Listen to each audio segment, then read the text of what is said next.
The American Army formed 8 cross-functional teams led by brigadier generals to rapidly, cost-efficiently develop a new generation of hardware. And these far-reaching modernization initiatives are collectively called the Big Six.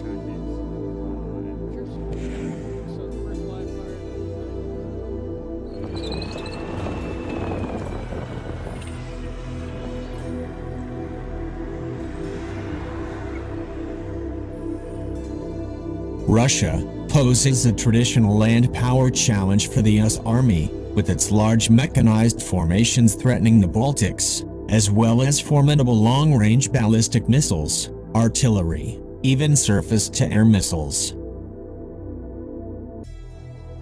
And a hypothetical conflict with China would focus on control of the sea and airspace over the Pacific Ocean.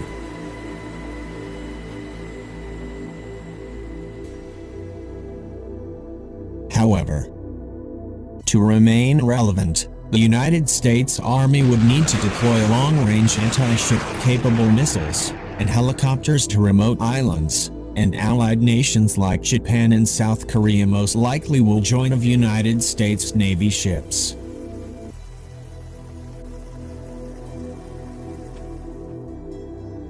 Almost all the Army's major land warfare systems entered service in the 1980s or earlier.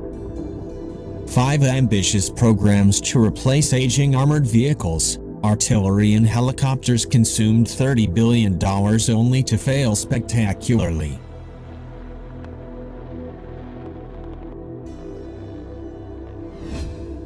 Thus, the Army formed cross-functional teams led by brigadier generals to rapidly develop a new generation of hardware that are collectively called the Big Six.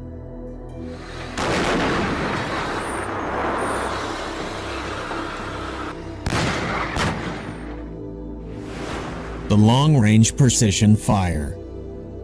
The United States Army was famed for its lavish, rapid and accurate use of artillery support.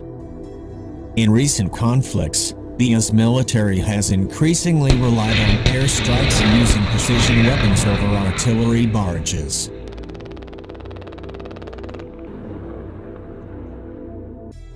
The Army's top priority is long-range precision fire. A half-dozen projects seeking to enable accurate ground-launched strikes against targets dozens or hundreds of miles away.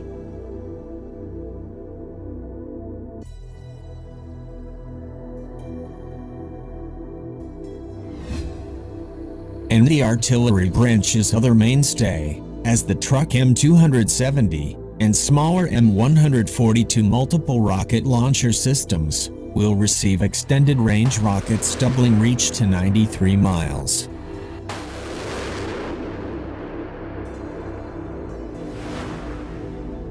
And their capability to launch a single large, 180-mile range ATACMS tactical missile will be replaced with 2 smaller precision strike missiles with a range of 310 miles that can hit moving targets.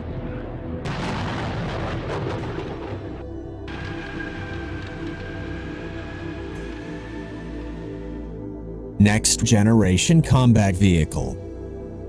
The Army's second priority is to replace its increasingly vulnerable and also underpowered M2 Bradley infantry fighting vehicles. And the Army decided to proceed with improving the Bradley's powertrain but canceling replacement of its turret.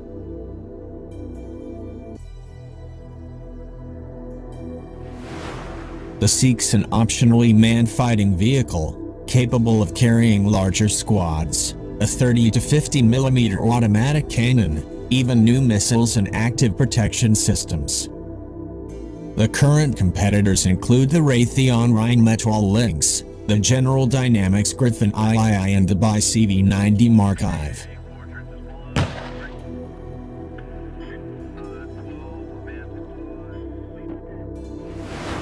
The future vertical lift.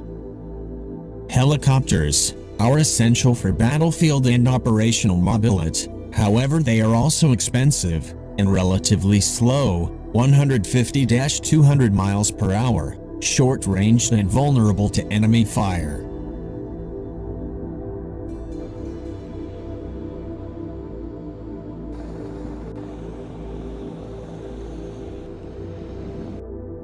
However, the Army is looking ahead to a radical new future vertical lift system, to eventually replace its over 2,000 Black Hawk medium transport helicopters, and its heavily armed and armored Apache gunships.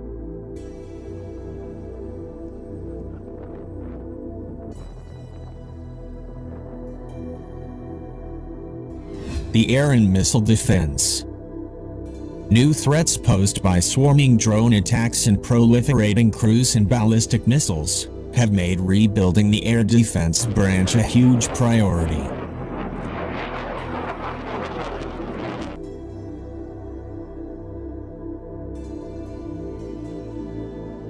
The Army is currently focusing on maneuver short-range air defense, vehicles accompanying frontline troops to shoot down low-altitude threats.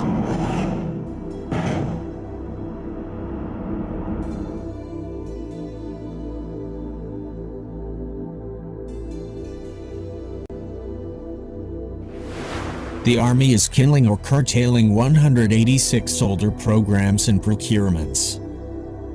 And now, time will tell the Army's new, seemingly more agile approach will dodge the bullets that have taken down prior modernization efforts.